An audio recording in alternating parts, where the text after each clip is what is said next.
Well, 10 days after Congress missed the deadline to come up with a deal on student loan interest rates, it looks like lawmakers are ready to sit down and broker a deal. Now, as a reminder, interest rates doubled on July 1st from 3.4% to 6.8%. But here's what the tentative agreement would do. Interest rates would be tied to a 10-year Treasury bond, meaning that for Stanford student loans, students would pay the Treasury rate plus 1.8%. For Federal Parent Plus loans, interest rates would be tied to that 10-year yield plus 4.5%, and all interest rates would cap at 8.25% for undergraduate students. So, does this agreement solve the problem and get America's higher education system back on track? Well, for more, I'm joined by Richard Fowler, a nationally syndicated radio host, and Natalia Abrams. She's the co-founder of the Student Debt Crisis. Natalia, I would like to start with you. Now, as the co-founder of the Student Debt Crisis, are you happy with this tentative deal that we are now hearing about? Not at all. This is a last-minute a last-minute fix that we were actually unaware of until this morning. You know, yesterday the breaking news was they came to no deal, and this morning, here, behold, we have this deal that none of us wanted.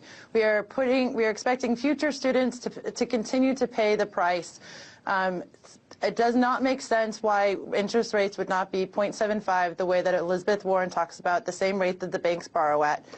Yes, it's okay for the next couple of years, but it's already projected in 2016 that graduate students will start to pay more than what they're paying now. So we do not think this is a great fix at all, and we also don't think that this deals with the existing $1 trillion that's currently out there. Now, Richard, this idea is similar to ones that both Republicans and Democrats were putting out before the July 1st deadline. So my first question to you is, why now? Well, I agree with you. I think, and I agree with Natalia, I think the fact that the president put a plan out that would make students subjected to the market was bad. The fact that Republicans put out a plan that would make students subjected to the market, that's also bad. And the fact that the federal government is slated to make $51 billion off of this is also bad.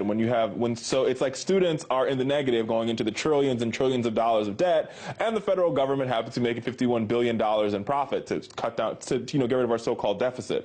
So I think the problem that we have here is there's no consensus on the Hill to solve this problem, and unfortunately, while there is no consensus on the Hill, and while people are more concerned about raising campaign cash, the American students continue to suffer. And Natalia, a lot of people talk about this student loan hike, and they talk about the fact that it happened on July 1st. But do you think that we are losing track, as Richard says, of the larger overarching debate that just because it's raising now, we still have $1 trillion in current student debt?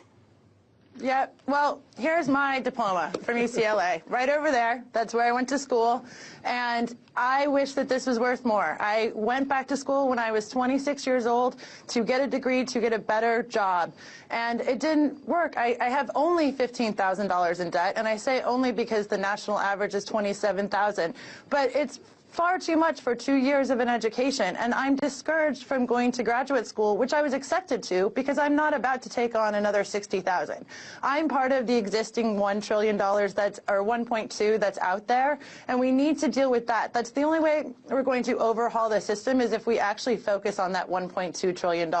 All of these interest rate hikes are such a small amount of the debate compared to the over 39 million borrowers with the existing debt. I think she's completely right. I think, I tell, when Sallie Mae calls me or when the banks call me, I want to say, hey, listen, do you want my degree back? You can repossess it if you'd like. Because you take, and I think, and the face of student loan debt has been sort of skewed by those on the right to be lazy students who sit at home and drink beers at home with their parents. That's just not true. When you look at the statistics, it tells you a majority of borrowers are over 30. Beyond the fact they're over 30, they're working full-time jobs. These are your teachers, your firefighters, your nurses, and your police officers. And while they're trying to protect the American people, they're being being dealt a bad hand by the American government. Absolutely. Now, Richard, there is something else I wanted to talk to you about. Dealing with this tentative plan, if it does in fact pass and everyone agrees on it, it would retroactively take back that student debt hike that happened on July 1st.